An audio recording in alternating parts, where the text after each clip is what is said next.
घरा चढ़ के मारब बरियारी रे छूट जी तो कैल रंगदारी रे घरा चढ़ के मारब बरियारी रे तोरा बाप के न तोरा दादा के चिन्हबहु बेटा सब गोली मारबौ त एगो गिनबौ तोरा बाप के न तोरा दादा के चिन्हबहु बेटा सब गोली मारबौ त एगो गिनबौ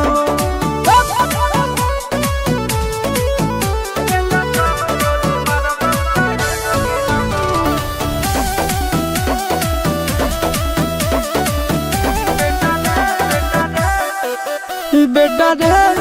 काटा से ठोक देबौ चिमनी के भाठा में झोंक देबौ देखबौ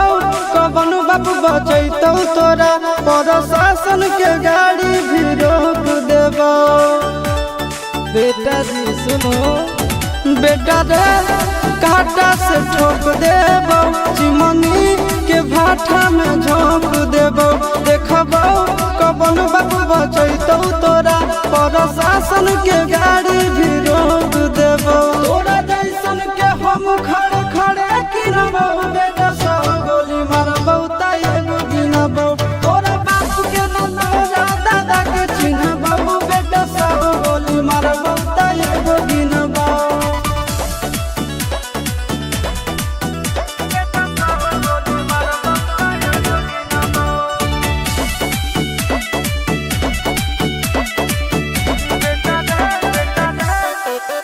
बेटा रे दौड़ा के बाजार में मारबौ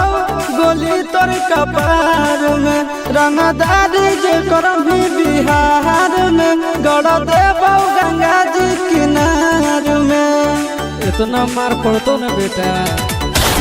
बेटा रे दौड़ा के बाजार में मारबौ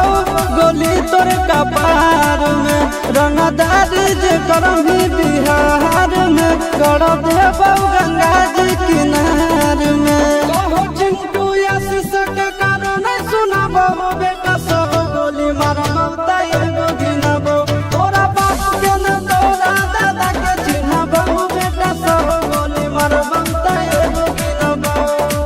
मारत मारत पिछुआरा लाल कर दे बेटा ध्यान से बाप इधर है।